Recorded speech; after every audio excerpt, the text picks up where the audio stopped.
Usa ka pagtuo, usa ka tingog, usa ka katawhan.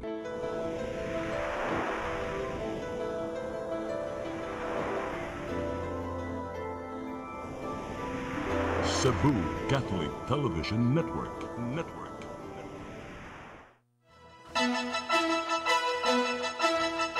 Puluhan sa mga balita sa Serie 47. Padayong supply sa tubig gipaniguro sa MCWD taliwa sa hulga sa El Nino phenomenon. Operasyon batok sa mga mag-counterflow nga sakyanan gihingusgan sa Traffic Enforcement Agency of Mandawi. 50 ka masakyanan na isyuhan og citation ticket. Motorsiklo nibangga sa nagpundo nga sakyanan sa Marcelo Fernan Bridge. Driver sa motorsiklo patay. 75 anyos nga lola sa Moalboal gitigbas o giputlan og ulog kamot sa silingan. Sugbo, Kabisayan ug Mindanao, Pilipinas ug katawhan kutos maabot atong Sibya sa tibuok kalibutan mayong hapon. Live kita karon sa CCTN Channel 47 ug kini ang tulumanon sa nag-unang kasayuran nga angay natong masayran. Sa nga ni Attorney Danica Caballes, ako si Dennis Tabar ug kini ang Sayre 47.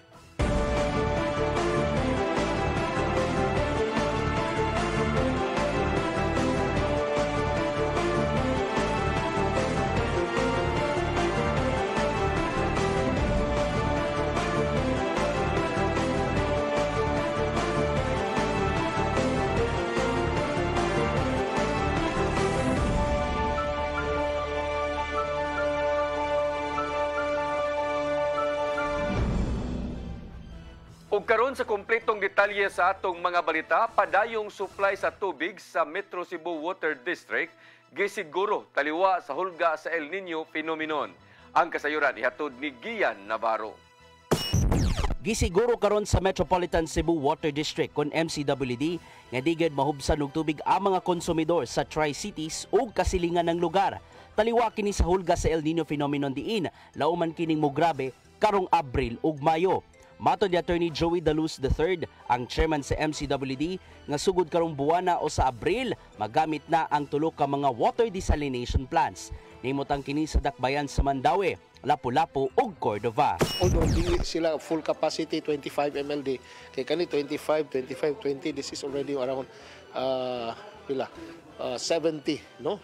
70,000 cubic meters. Dako kay ni siya nga kuana capacity, dako kay ni siya nga water supply 70,000 cubic meters. But ang March or April nga mosart sila mogsugod na sila 5 MLD.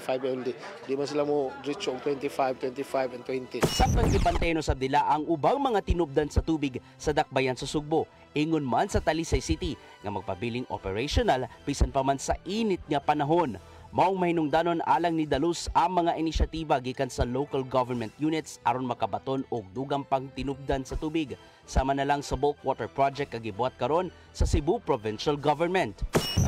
Siya mo create sa water generation. Siya nangita og tubig, siya mo baligya sa mga munisipyo.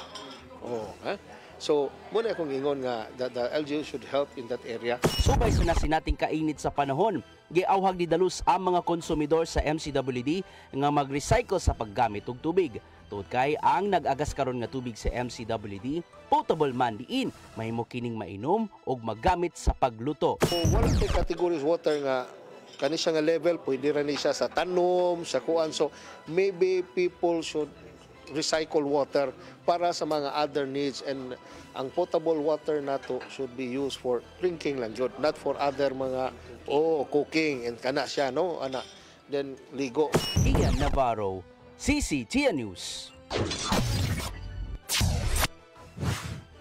Konsehal Jerry Guardo miyawhag sa MCWD sa pagpadali og ayo sa linya sa tubig sa syudad. Sumapa niya nga sudlang sa tulo ka adlaw ang curing period sa mga nabuslot nga tubo. Ang kasayuran ihatod ni Sherisa Mioy. Curing period sa mga gipang-ayo sa Metropolitan Cebu Water District ug uban pa gipadali na sa Technical Infrastructure Chairman na Konsehal Jerry Guardo. Kinihuman nga nakamugna na og kalangay ug nakahatag og peligro sa publiko ang mga gipangbilin nga mga buslot sa dalan nga wala matarong sa pagtabon. Magadigwardo nga nauyunan nila ubana sa MCWD o Department of Public Works and Highways kon DPWH nga gitagalan lang og 3 ka adlaw ang curing period alang sa mga buslot nga dalan sa DPWH samtang 7 ka adlaw alang sa mga excavation activities gikan sa naandan nila nga 14 ka adlaw. Dugang niya nga gi-required gyud sa syudad ang tanan nga mga kontraktor nga adunay himuon nga civil works sa kadalanan nga paspasan ang pagtrabaho. Concern, but ito sa city, we have our own procurement and process na nga ito ang pagpabidding for the purchase of asphalt para ma-pave na nato ang mga immediate na mga concern, especially ng mga major na roads na heavy ang traffic ba na at least ang katong makuha na mapatsingan lang to for para just to avoid lang o paglikay sa mga disgrasya sa atong mga motorista. So in fact yesterday I also called for a meeting sa taga MCWD management together with DP kay daghan kay sila kuan ang kami ba sa city government ang DPWH samtang gipadali-usab ni Guardo ang pagpalit og mga materyales sa Department of Engineering and Public Works sama sa asfalto, semento ug uban pa aron sa pagtapak sa mga buslot nga dalan sa uptown ug downtown ug sa SRP tunnel nga bahin.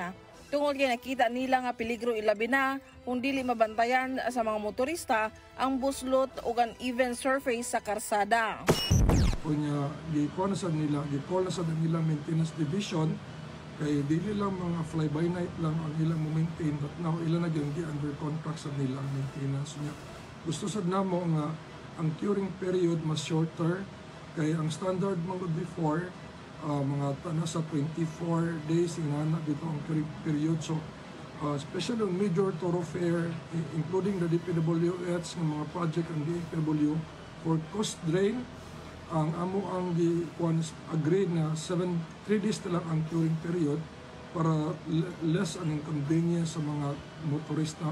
Unya for katong excavation site along the road 7 days ang curing period instead of 14 we make it shorter to 7 days lang.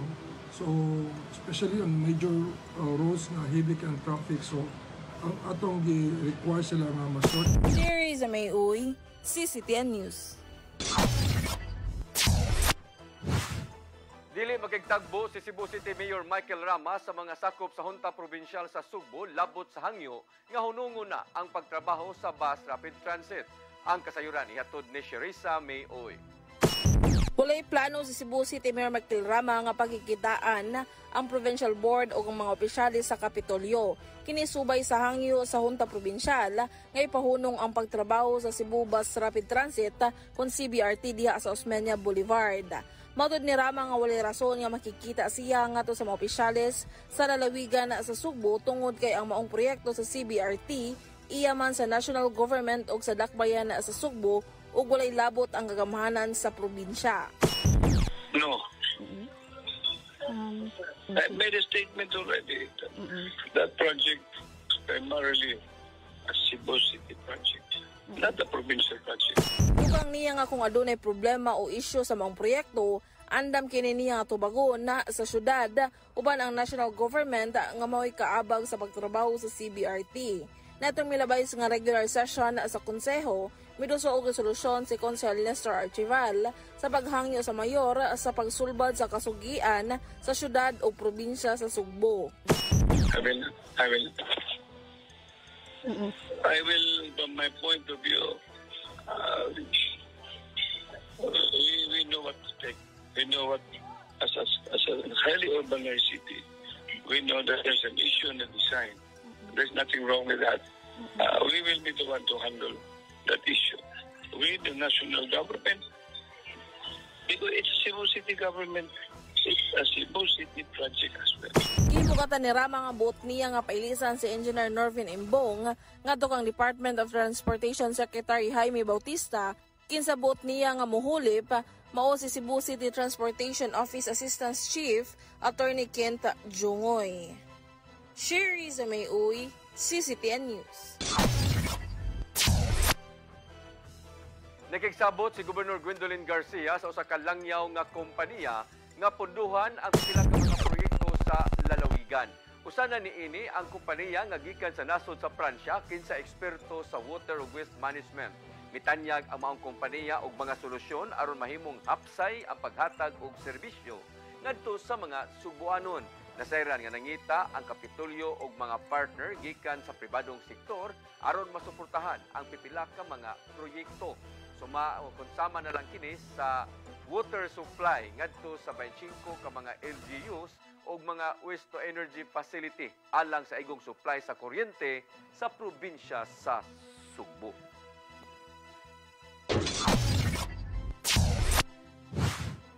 Pipila ka mga probisyon bahin sa pagpatuman sa Public-Private Partnership Program sa probinsya sa Sugbo buot nga amindahan ni Bukal Glen Soco. Pinasubay kini sa bag-o lang na amindahan nga PPP Code of the Philippines. Ang kasayuran ihatod ni Gian Navarro. Tuwing miduso og ordinansahon si Bukal Glen Anthony Soco sa 6th Distrito aron mamindahan ang pipila ka mga lagda sa pagpatuman sa PPP projects dinhi sa Sugbo. Pinasubay kini sa nimong pag-amendar sa PPP Code of the Philippines di napirmahan kini sa presidente niadtong Disyembre 2023. Pipila sa mga probisyon sa Ordinance No. 2015-04 nga buot pag-uhon mao ang pagsumiter sa unsolicited proposal ngadto sa Economic Enterprise Council. Apil na usab ang paghimo og desisyon sa NEDA Board alang sa mga proyektong nagagikan sa national government diin kinahanglanon kini sulod na sa 60 ka adlaw. Naana mismo gid sa bag-o nga balaod nga they have within 60 days to approve para di na bitaw madugay no kay we are embarking on PPP and joint ventures para ma-fast track ang implementation sa nagkalalaing mga infrastructure projects no nato. Gipasabot Soco nga gipahaom sa kasamtangang balaod ang pag-amenda sa maong ordinansahon nga naninguhang masayon ang pagpatuman sa public-private partnership projects. Naseran nga tuyong giamendar sa nasudnong kagamhanan aron himumpas pa sa pagpatuman sa maong proyekto nga naninguhang makatabang sa katawhan. They can expect nga mas mapaspas ang pag-implementar sa gikinahanglan gyud nga mga projects, infrastruktura no for one. Sayo na bitaw ta nga kaning kadaghanan gyud nga mga national government projects sama ni ining implemented by DPWH dugay kayo it takes time no. Ang pag-implement niya usahay dili pa maor kita mo'y magagwanta sa kaning delays and sa manner of implementation. Pasado ni noon ang maong ordinansahon sa regular session alang sa first reading. Samtang mipainomdom si Soco sa mga ahensya o ubang stakeholders nga kinahanglan makig-alayon una sa Kapitolyo, una pa mapatuman ang ubang PPP projects sa Sugbo. Gian Navarro, CCTN News. Siyudad sa Mandawi o Development Bank of the Philippines nagpinirmahay og kasabutan alang sa itukod nga bag-ong government center sa syudad. Ang kasayuran ihatod ni Mary Rose Sagarino. Nagpinirmahay sa loan agreement ang kagamhanan sa syudad sa Mandawi ug Development Bank of the Philippines. Kinialang na sa pagtukod sa government center sa syudad nga itukod sa Cebu International Convention Center kun CICC. 3 bilyones pesos ang huamon sa syudad ngadto sa DBP. We're proud and happy to be here. Mandawi is an important client of ours. And the DBP is involved in financing developmental activities, and there's a lot of development, a lot of potential in Mandawi. So we want to be a part of that. And we're expanding our relationships with many local government units. We're aggressively... Si Mayor Jonas Cortez nagkanayon nga gawa sa government center. Itukod usab ang parking building, playground area o convention center nga giingong maka-generate og income sa syudad. We have to consider we have resources. But we have to use our funds wisely. Now, the resources that we have is we wanted to focus on services, operational services para sa atong mga kaigsunang Mandawianon. And this, we have to consider also that this loan is not a dead okay. This will generate revenues. As what I have said, this will include the convention, the commercial spaces, and the terminal. So, kanisya dako kayo ni this will improve the quality of service that we can give to our fellow Mandawianos. Gisugdan ang pagtukod sa di madugay human sa bidding sa construction. Gipadali una ang pagtrabaho sa transitory housing na himutang atbang sa CICC aron mabalhin ang ngadto ang mga residente nga nagpuyo sud sa CICC compound. Ang government center gibanabarang mahuman sud sa duha ngadto sa 3 ka tuig. Ang 3 bilyones pesos nga loan kinahanglang bariyan sa Mandawi sud sa 15 ka tuig. Kaya kayo because ang borrowing capacity sa Mandawi is 5.4 billion pesos. We're only borrowing 3 billion. So ang gihatag na certification sa Department of Finance kay 5.4. So dako-dako patag makuan. Mary Rose Sagarino, CCTN News. Mosunod, operasyon batok sa mga mag-counterflow nga sakyanan gihingusgan. Motorsiklo ni bangga sa nagpundo nga sakyanan sa Marcelo Fernan Bridge. Kanaw guban pa mga balita sa pagbalik sa Sayri 47.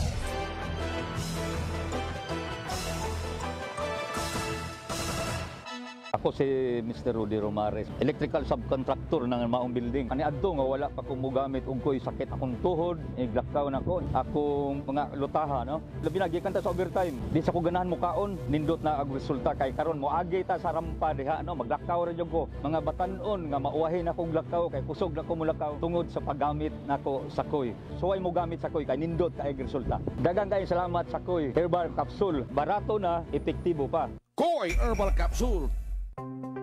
Discover the beauty of the Philippines.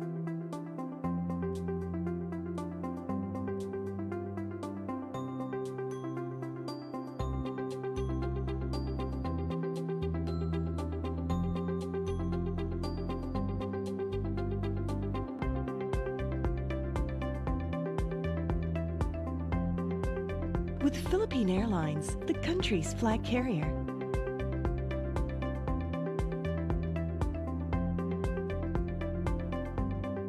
The airline that lets you feel the warmth of the nation.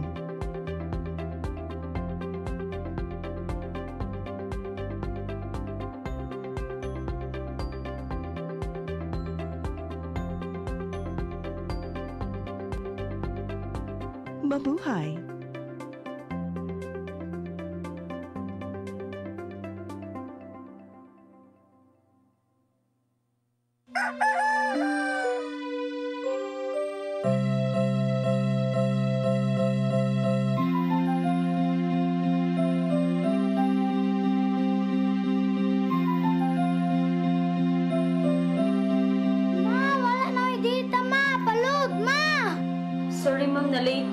Nangita pa mong gugod para internet sa kong anak, ma'am. Ay, wala na yung problema. Pag-Sinisibu! Sinisibu! Sinisibu! For your internet connection. And for the signal of your cable TV. So fast and straight that transmission to your phone. Sinisibu! Sinisibu! Sinisibu! Offers you to have fiber optics. For your viewing experience, perfect and clear, so fine. So great and affordable for you to enjoy. Sinisibu! Sinisibu Television Network Incorporated offers fiber to the home broadband internet bundled with fiber to the home cable TV connection. Sinisibu Television Network Incorporated, with its operation in Metro Cebu and the whole province of Cebu soon. And affordable for you to enjoy. Sinisibu!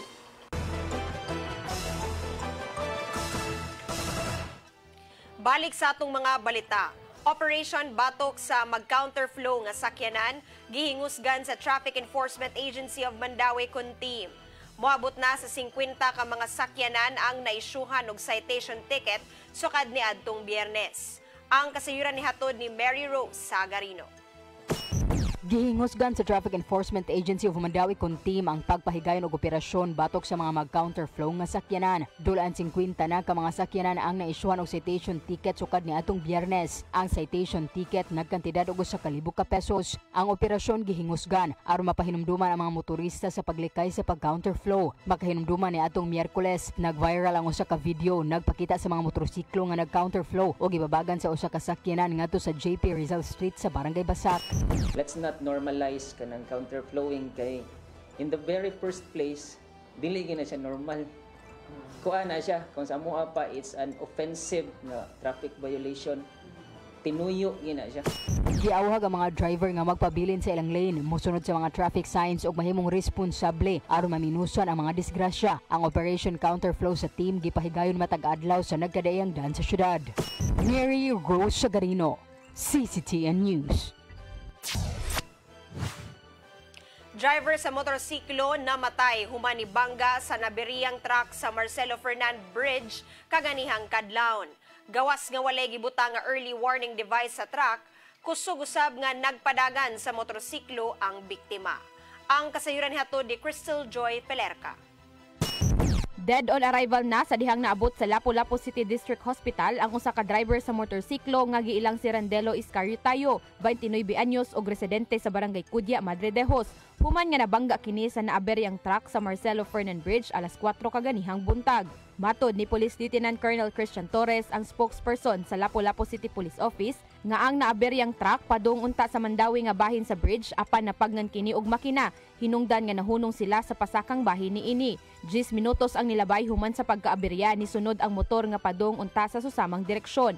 Apan kusog ang padaga niini og posibleng wala kini makabantay sa truck nga nag-urong. Tungod kay wala kini butangi og early warning device aron nga mahatagan og senyales ang mga motorista. Siguro wala siya kabantay considering ang kaning ang truck is wala siya kuansad, wala siya early warning device nga makabantay ang motorista.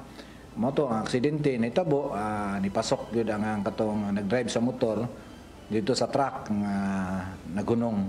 Apan depensa sa suspect nga si Bichel Completado, 38 anyos nga taga Tabugon, nga nagbutang sila og early warning device tungod kay sa pagkaaberya pa lang sa ilang sakyanan, gisugo dayon ni ang iyang helper sa pagbutang niini samtang nagparesponde sila sa kumpanya nga iyang gitrabahuan. Helper ako man gisugog bangil kay panginguna ko nga pag bangil ibutang ang warning device.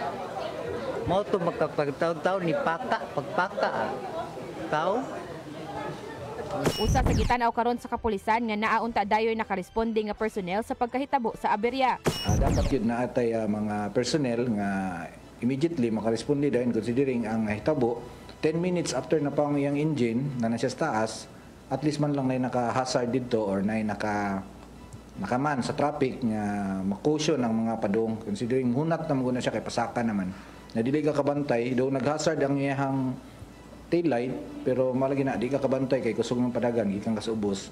Nigsaka nimo wala na siya time nga pagpreno siguro motong nahitabo ang insidente. Kasamtangan pang giimbestigahan karon sa kapulisan kung nakainom ba ang biktima tungod kay gikan man kini ni duty apan ilang nasayran nga alas 2 pa diay kining nihawa sa trabahuan. Mo natong gitan-aw considering gikan siya ni out siya sa iyang trabahuan gikan sa Barangay Gunob sa pest control iyang gitrabahuan. Siya ni log out sa logbook sa gwardiya, then ang hitabo is 4 na. Man atong ipangutana sa tagtungod o sa kuan ug asa siya gikan sa alas 2 santod sa katong hitabo ang insidente. Gibutyag sa suspect nga maura to nga higayon nga naaberya ang ilang sakyanan ug mangayo lang siya og dispensa ngadto sa pamilya sa biktima tungod kay wala man tuyua ang maong aksidente. Wagi ko mangayo ko pasaylo sa kuan ato tagtungod kay wa magito tuyua kay siya may nasluyo. Amo sa tubangan niya tayo. Sa among pakihinabi sa suspect karong buntag, matud niya nga wala pay pamilya sa biktima nga nitumaw. Dugang niya nga nisaad hinuon ang iyang gitrabaho ang kumpanya nga tabangan siyang masettle ang maong panghitabo. Crystal Joy Pelerca, CCTN News. Midagop sa Anti-Cybercrime Unit 7 ang management sa usa ka hotel nga naimutang sa Archbishop Reyes Avenue ning Dakbayan aron ireklamo ang nagpakauwaw sa ilang kumpanya.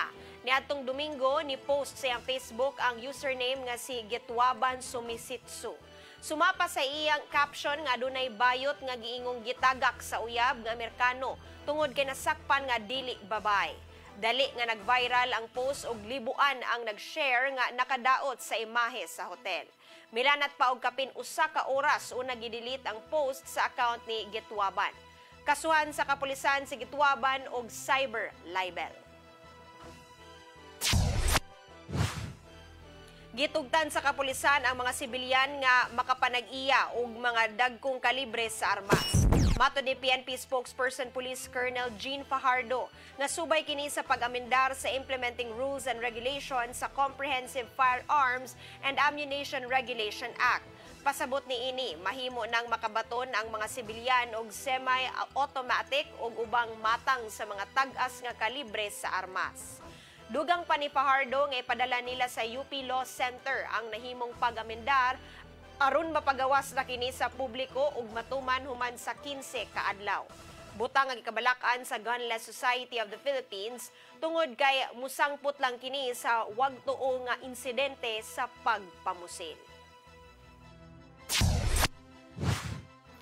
Samtang sa laing balita, Police Regional Office kun PRO7 mihulagway nga labing luwas ang lalawigan sa Negros Oriental sa tibuok Pilipinas. Human kiniso sa katuig nga dugoong massacre sa Negros Oriental nga mikalas sa kinabuhi ni Governor Ruel Digamo.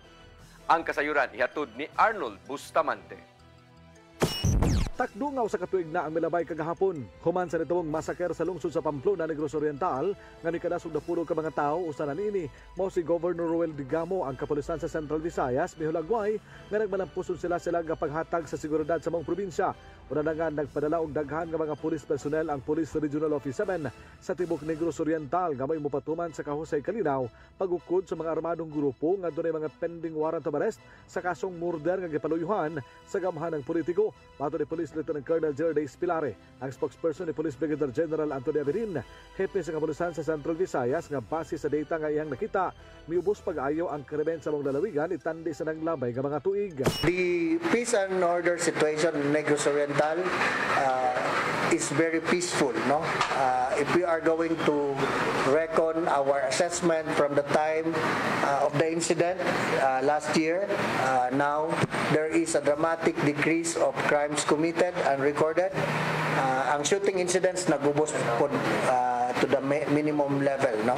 So Ipasgarbo ni Pilari ang nigawas nga survey sa usa ka website nga travelsafe-abroad.com. Nabutang ang dakbayan sa Dumaguete sa ika-4 nga rebit nga mao'y labing luwas puy-an nga syudad sa tibok Pilipinas. Kini nga survey migawas 8 ka buwan human sa dugoon nga hitabo. Diin dunay daghang pulis ug sundalo ang gipadala sa mga probinsya subay sa mando nga ipatuman ang Kahusay Kalinaw sa Negros Oriental. Apan bisan pa man niini, mato ni Pilari nga wala sila mo kumpiyansa sang nitidilang ang mga kriminal ang ilang kontra. Doon na paghihapon ang mga rebelding grupo nga naglihok ilabi na sa mga bukiran dapit sa lalawigan. In fact, there was a survey making Negros Oriental as the 4th safest provinces in the whole country. So that is the situation now in Negros, although we do not want to let our guards down because we are still confronting kining problema nato sa communist terrorist group diya sa Negros Oriental. Ipahibaw ni Pilari nga doon mga personal sa PNP ug VFP ang gipang-recall na ug gibalik na silang tagsa-tagsa ka mga unit apan wala nila kini ihurot sang dito na pa sila tahas nga gihimo kini mo ang padayon nga pagukod sa mga private armed groups. Kini nga mga private armed groups na sa target list sa PNP nga may lang gitinguha nga masikop lakip na ang pagpuhang sa insurgency sa tibok lalawigan sa Negros Oriental. We have been og mabantayan ninyo no na report na namo in previous times na may mga armed personalities nga nadakpan na sa na neutralize no because our efforts against private armed group is continuing no. In fact, I can tell you nga naapatay mga gipangtan-aw karon nga mga personalities who have warrants of arrest na diya sa Negros Oriental. Police Lieutenant Colonel Gerard Espilare, gingong padayon nga nagtago-tago ang mga gaway ni kanhi 3rd District Congressman Arnulfo Teves nga nalutsan ng mga warrant of arrest nga may gipanglutos sa kapulisan sa nanglabay nga mga buwan. Arnold Bustamante, CCTV. Dili pabor alang sa mga anaa sa sektor sa edukasyon ang foreign ownership sa mga tunghaan ubos sa gidusong charter change. Alang nila, dili kini makapalambo sa gitingwang dekalidad nga edukasyon. Ang kasayuran ni hatod ni Gian Navarro. Gituki sa deliberation sa House Committee of the Whole ang pagbaton og mga tunghaan sa nasod nga gipanag-iya sa mga langyaw. Ubos kini sa gidusong pag-amenda sa pipila ka mga probisyon sa batakang balaod dinhi sa nasod. Nakita sa grupong National Union of Students of the Philippines nga dili tsa-tsa ang tubag sa nasinating krisis sa edukasyon. Sumapa nga wala hinunatagan og prioridad ang maayong edukasyon maong giuna sa mga magbabalaod ang pagsulod sa foreign investments. Dugang pa nga laumang mosamot ang problema sa edukasyon kung mahinayon man ang pagkontrolar sa pagdumala sa mga eskwelahan ubos sa foreign ownership. Gidasunusab di De La Salle University Vice President for Academic Affairs Dr. Robert Roleda nga mas mahal ang mga tunghaang gipanag-iya sa mga langyaw. Maong maglisod ang mga universidad dinhi sa nasod nga makahatag og maayo og di kalidad nga edukasyon ngadto sa mga tinun-an.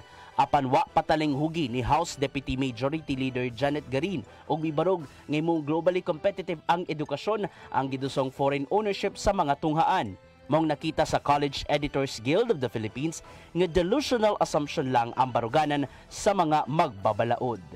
Gian Navarro, CCTN News.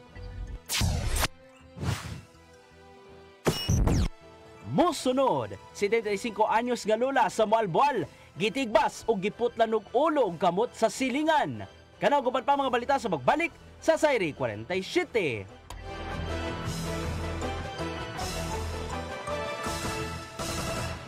Ako si Mr. Rudy Romares, electrical subcontractor ng maong building. Ani adto nga wala pa ko mogamit og koy sakit akong tuhod, iglakaw na ko. Akong mga lutaha, no. Labi na gikan ta sa overtime. Di sa ko ganahan mo kaon, nindot na ang resulta kay karon mo agi ta sa rampa diha, no. Maglakaw ra jud ko. Mga batan-on nga mauwahi na kong lakaw kay kusog na ko mulakaw tungod sa paggamit nako sa koy. So ay mo gamit sa koy kay nindot kay resulta. Daghang kay salamat sa koy herbal capsule. Barato na, epektibo pa. Koy Herbal Capsule. Discover the beauty of the Philippines.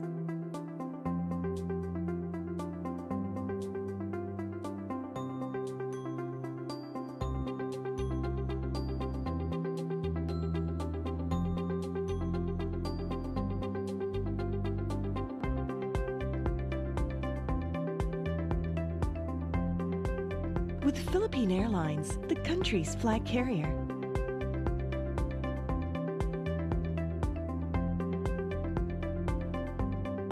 The airline that lets you feel the warmth of the nation.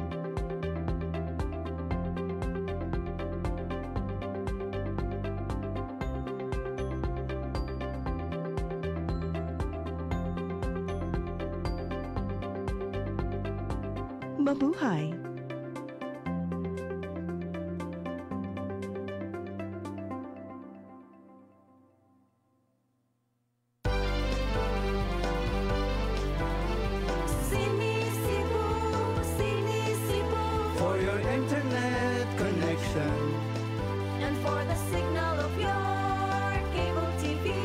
So fast and straight, the transmission to your home. Sini Cebu offers you to have fiber optics For your viewing experience, perfect and clear, so fast. so great and affordable for you to enjoy. Cine Cebu Television Network Incorporated offers fiber to the home broadband internet bundled with fiber to the home cable TV connection. Cine Cebu Television Network Incorporated with its operation in Metro Cebu and the whole province of Cebu soon. Cine Cebu For your internet connection, and for the signal of your cable TV. so fast and straight, the transmission to your home. Cine Cebu Offers you to have fiber optics for your viewing experience, perfect and clear, so fast. so great and affordable for you to enjoy.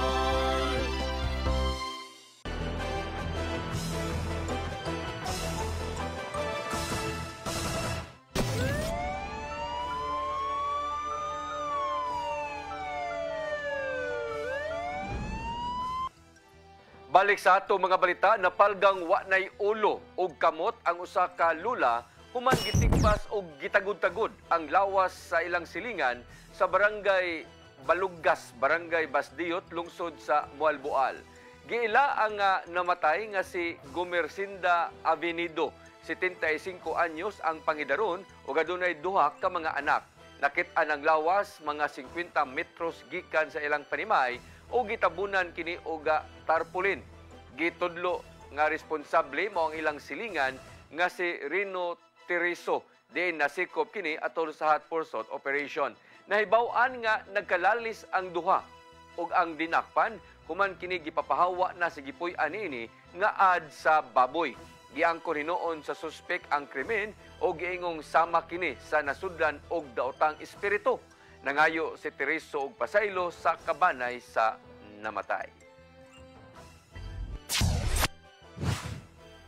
Nasakpang nangawat og portable welding machine sa usa ka machine shop sa Barangay Gunob, Dakbayan sa Lapu-Lapu na unay sa iyang kaugalingong armas. Apan gimakak sa igsuon nga dili kadto iyaha ug walay armas sang iyang igsuon.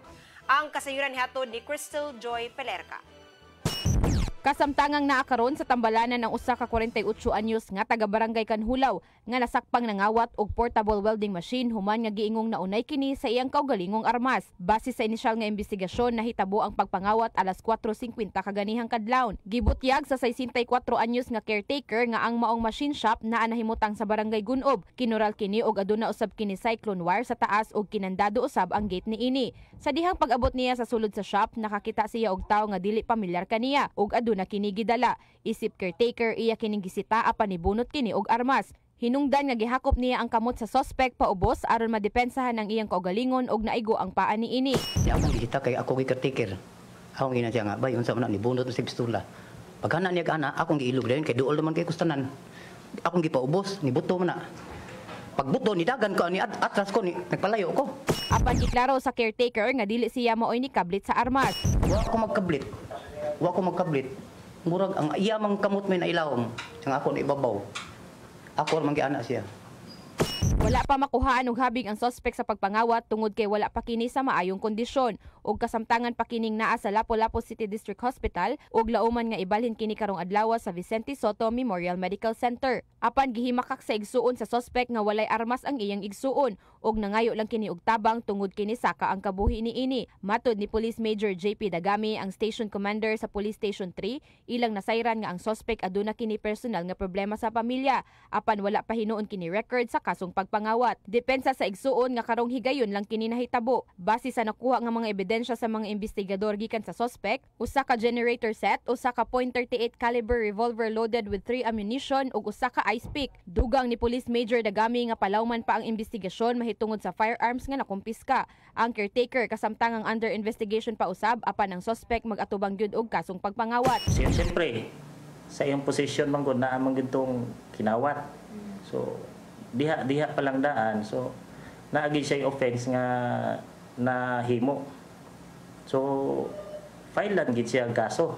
Kanang magod sa kuan ma'am robbery, mahulog manggod siya nga ma-absorb siya kay sa crime sa robbery kay iyaha man na gihimo nga weapon para to commit such crime. Crystal Joy Pelerca, CCTN News. Usa ka job order employee sa Barangay Mambaling, Dakbayan sa Sugbog, gisikop sa operasyon sa PDEA. Samtang kanhi cashier sa usa ka convenience store nga nag-sideline usab o drug career na dakpan sa Cebu City PNP. Ang kasayuran ihatod ni Arnold Bustamante. DI job order employee sa Barangay Mambaling sa Rikmen Sugbo ang ginadakpan sa bypass operation sa mga sakop sa Philippine Drug Enforcement Agency 7 uban sa PNP Regional Intelligence Unit sa Vistil Street, Barangay Mambaling alas 6 sa gabi. Ang suspitsado gilang si Jason Tahir, 38 anyos, nga nagpuyo ra sa mga lugar. Nakakuha sa posisyon sa suspek ang unom ka mga pakete sa gituang shabu nga doon gibugaton nga 5 gramos nga doon estimated average market value nga 34,000 pesos. Matud ni Lia Alcantara, information officer sa PDEA 7, nga nakadawat sila impormasyon labot sa pagpamaligya ni Tahir sa illegal nga drugas gikan sa kasaligang tinubdan. Nga tungod niini, iladayon nga gipaubos sa tulo ka buwan nga case build up.